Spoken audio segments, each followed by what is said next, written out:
Many Ukrainian refugees will wish to stay in Europe, but we also will welcome 100,000 Ukrainians to the United States. The U.S. is opening its doors to some of the millions of Ukrainians who have fled their homes to escape the violence of the Russian invasion. It's the biggest number of people displaced in Europe in the shortest amount of time since World War II. What obligation does the U.S. have to refugees whose countries have been torn apart by war? It's a question the country has often faced. Afghans are thronging to Kabul's airport. Most recently, after a precipitous withdrawal from the war in Afghanistan and the return of the Taliban in August 2021. I have all documents to go US. Please. In the chaotic evacuation of Kabul, priority was given to Afghans who had worked alongside U.S. troops in the decades-long war against terrorism and faced reprisal at the hands of the Taliban, like Namat-ullah Jaghori. I'm sure if the Taliban knows that I work with them, they will kill all of us, my whole family. As the U.S. takes in families from Afghanistan and now Ukraine, what can be learned from the experiences of a different set of refugees who arrived in the U.S. nearly 50 years ago? When I saw the footage of the fall of Kabul, I said that was us in Saigon in 1975.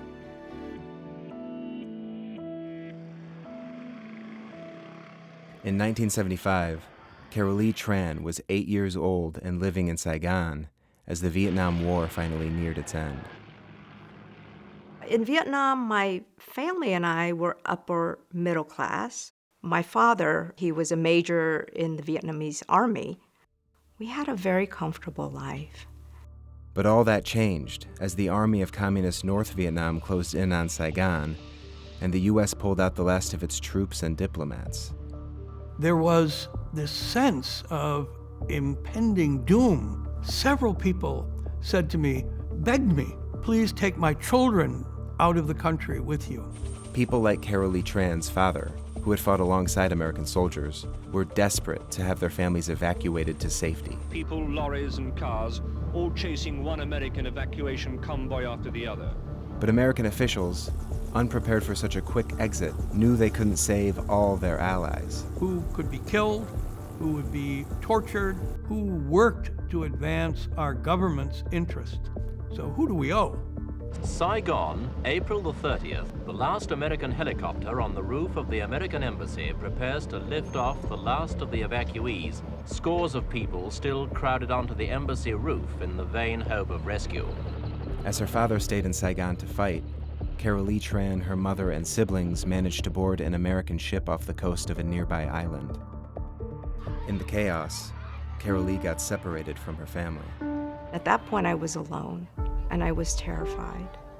And I heard the loudest orchestra of human suffering. People were wailing and crying and screaming. After several hours, I saw my mom from afar, but she didn't look happy to see me. She was in shock. The Trans were taken first to a refugee camp in Guam, where they were able to reunite with Carolee's father. The Ford administration then waived normal immigration rules and brought them, along with 130,000 other Vietnamese evacuees, to the United States. We have a profound moral obligation.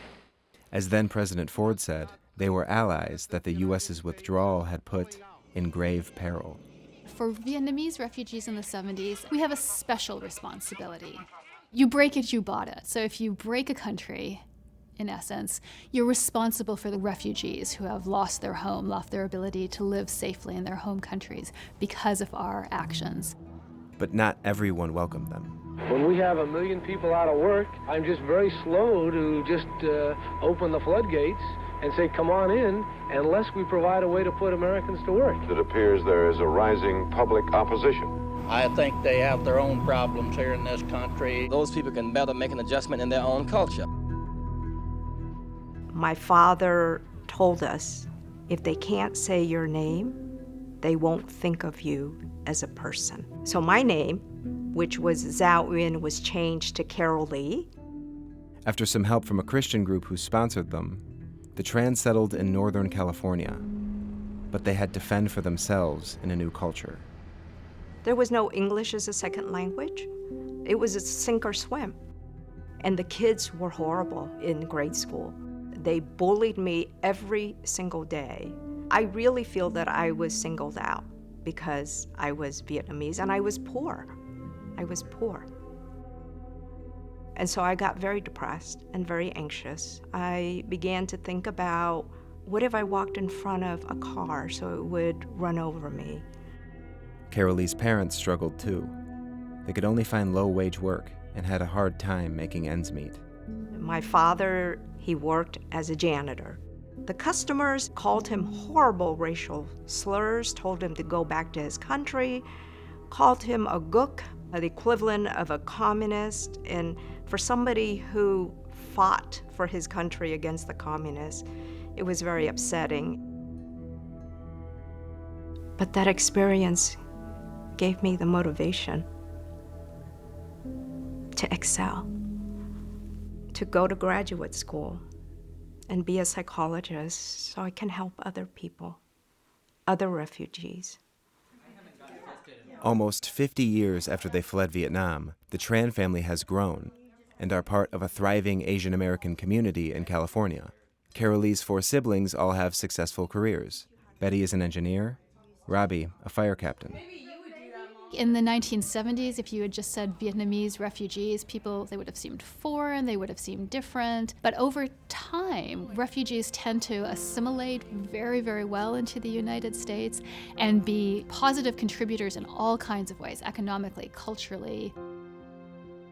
I always feel like a Vietnamese refugee at some level. It is what makes me who I am. And at the same time, I do feel American. Vietnamese American, that's how I identify myself. She's my wife, Zahra Jawuri, my daughter, Saira Sahar, and my son. Since leaving Afghanistan, the Jagoris are settling into their new life in Sacramento, California. The kids are in school and Namat has a job, but the family is experiencing a bit of sticker shock. The housing is very expensive, and the food is expensive. It's not easy in here. Unlike the Vietnamese refugees, many Afghans arrived under a special visa program for allies, first used during the Iraq War. And since the Refugee Act of 1980, the federal government has set up a more comprehensive system of helping refugees get on their feet and funds local nonprofits to help them find jobs and pay rent. We are very happy to have them. It's very nice being here. The nonprofits, like World Relief in Sacramento, also provide a kind of cultural help that was lacking in the Vietnam era, including counseling for Afghan girls and women to help them feel safe and navigate their new freedom. My feeling is joyful. Perhaps the biggest difference from the Vietnam era, the campaign by veterans and the military to put out the welcome mat. Simply put, we couldn't have done our mission in Afghanistan without them. There absolutely is more support for Afghan refugees now than there was after the Vietnam crisis. I worked with several interpreters who were with me when we hit IEDs. I made promises personally to them, and I want to keep them. My biggest concern is that the sympathy that was generated over the summer with the fall of Kabul, that will evaporate over time, and we will again see Afghans as not friends, but as foes. For his part, President Biden has welcomed 76,000 Afghan refugees, many under a fast-track entry program, also used for the Vietnamese in the 1970s. The administration announced plans to use the same program to help Ukrainians who flee the ongoing Russian assault on their country. If the war doesn't stop, if cities continue to be bombed, I think that in terms of numbers, it's going to get worse. We asked this woman how she was feeling. How can we feel? She says, I left my home. Fleeing and leaving our country, we lost everything. But it was because we wanted freedom. Migrants seeking some kind of hope will never stop moving and fleeing. So we in the United States have to decide what we will do and to whom outside our borders do we have an obligation. All societies are determined by answering that question. To whom do I have an obligation?